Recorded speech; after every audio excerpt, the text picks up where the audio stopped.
the real Hillary Clinton. The former Secretary of State has long touted her history as a champion of women's rights. Over the past 25 years, I have worked persistently on issues relating to women, children, and families. It is a violation of human rights when individual women are raped in their own communities. It is a violation of human rights when a leading cause of death worldwide among women ages 14 to 44 is the violence they are subjected to in their own homes by their own relatives. But newly unearthed audio tapes throw that claim into question.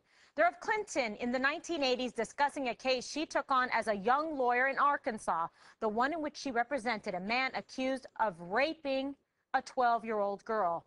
Here's Hillary in her own words, laughing about how she helped get this convicted child rapist a reduced sentence.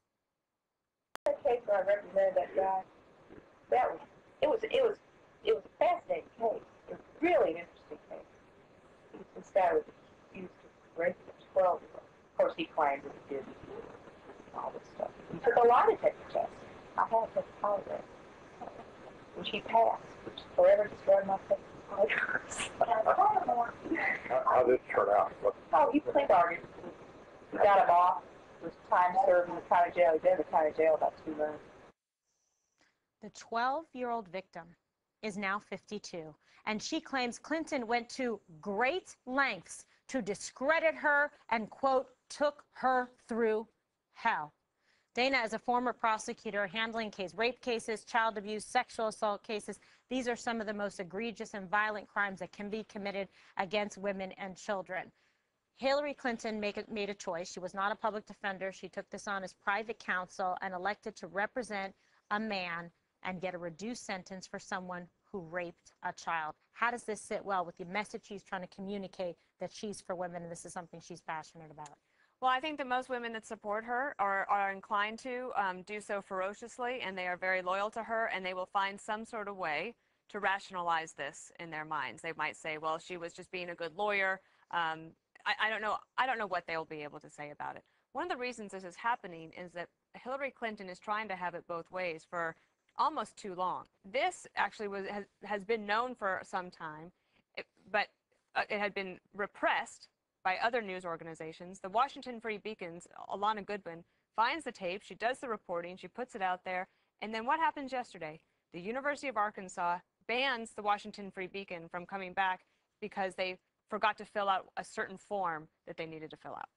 Yeah, so I hope that women are going to be smarter and intelligent and say, listen, this is inconsistent with what she's been telling us. Who should I believe? Which is the real Hillary Clinton? The one back then taking cases on, voluntarily choosing to represent a child rapist? That's a big choice. You're pro-choice, Hillary? That was a choice she made. This is my problem with it. It's worse. It's just such an egregious crime. This actually gets even worse. If this is true, according to Smoking Gun, according to Daily Beast, Hillary Clinton. There's some sources for you. Daily Beast, you don't like that one? Don't like any of Okay. Anyway, Hillary Clinton says she knew the guy was guilty, yet she still defended him and got him off, quote, got him off with time served, ha, ha, ha. Now, why does that matter? Because you look at Hillary Clinton, if she wants to run in 2016, do you want someone who feasibly could be sitting in the Oval Office making decisions, who could laugh about getting off someone she knew was guilty on some sort of legal technicality? That's not the kind of leadership I want. That's not the kind of character I would want my president to have. Yeah, well, it's a moral choices issue. It's an ethical issue. It's one of integrity, and it really goes to the core of whether or not you are someone that believes passionately in women's rights and the right of women to be free from violence and evil like this. Look, I was a prosecutor. We made no money as a prosecutor. I could have gone and been a defense attorney and made a lot of money representing people like that. I made a choice because that wasn't something that sat well with me. I chose to be on the side to represent and protect victims of violent crime, the people that are most vulnerable, Jesse, women and children. That's right. And I don't have too much of a problem with her getting this guy off on a technicality. That's what lawyers are paid to do. What I have a problem with her doing is lying about this victim and then laughing about it. This is a 12-year-old girl who was raped brutally, was put in a coma. She was a virgin, okay? She was told she could never have children again. And what did Hillary Clinton do to this person when she said, this girl seeks out older men? She said, that's just a lie. She said this person is mentally unstable. Also a lie. She said that this girl had made up rape claims before against people. That was a lie, okay? Hillary has a problem with unethical behavior and lying. We know this about her. Remember, she was terminated from the House Judiciary Committee investigating Watergate for unethical behavior. She lied about coming under fire in Bosnia by the snipers. And then she's spinning this tale about this video in Benghazi. She's got a real problem with telling the truth. I think this is going to be very damaging. This should be a value issue that voters can decide on if this is the type of person with the core values that they share or not when making a decision about who you want to be your representative for the country. As Jesse said, with Hillary's values of win at all costs, right, and a callousness toward the sanctity of human life. What difference does it make when Americans died in Benghazi because of administration's shortcomings and security shortfalls? No. She stood in front of 4 draped caskets at Andrews Air Force Base and blamed the video, knowing very well that whole Benghazi situation was not a protest. This has been the most scrutinized. What did you just say, Porter? Okay, Bob.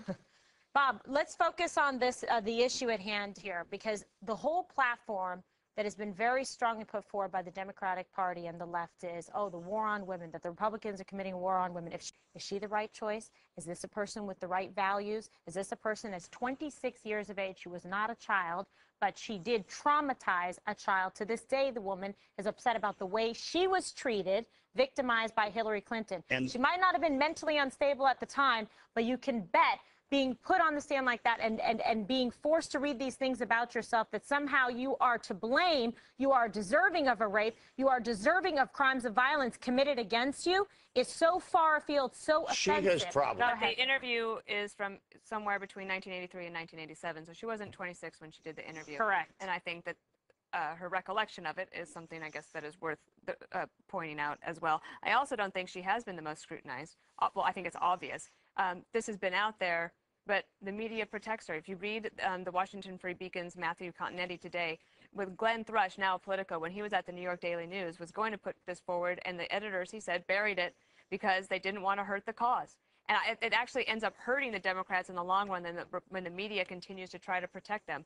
The difference between this and the Mitt Romney story that I mentioned about on the front page of the Washington Post about him being a bully in high school, right, is very different from trying a case when you're 26 and then talking about it 10 years later. Absolutely right. The time reference there that you made, Dana, is significant. And let's look at Hillary's history with women. I mean, I know she's done a lot, Bob, but I mean, think about what she's done as well. I mean, we've had her leading the charge to smear Monica Lewinsky as this desperate, reckless slut. Do you remember that? Or how about when Juanita Broderick accused her husband of rape? Juanita allegedly came up and said, well, Hillary came up to me and confronted me and tried to threaten me to keep quiet. And also, remember in '93 when she was, the first lady running for president, she said, oh, well, I could have, stayed home and cooked cookies and drank tea in the kitchen, but I decided to pursue a profession. Is that your best case right there? Is that my best case? Is that just what you know? These are examples of her declaring war on women when it's politically convenient. A war on convenient. somebody who was having an affair with her husband, which, I grant you, she was ambitious and it hurt, and it was going to hurt her, and she didn't want to see him get hurt. She stood by her husband while he was sexually harassing people all over the country. I don't know if that's the paradigm of being a feminist icon. I still find it amazing she was willing to do that, but that's not for me to judge. The question of whether you're balancing her work with women against 3 or 4 instances you're talking about and coming down on the side that she's not a good representative of women is crazy. I don't think that these are 3 or 4 instances. This is, like we said, a summation of her body of work. Where she's sided with people that have victimized women instead of siding with victims. Bob, if you're going to run on a campaign platform saying the other side's got a war against women, I'm the one. I'm your wartime consigliere on behalf of women to do what's best and fight for them, fight for women and children, then you bet you're going to get this kind of scrutiny, and it is relevant, and it's especially relevant that she brings it up 10 years later and her attitude about it.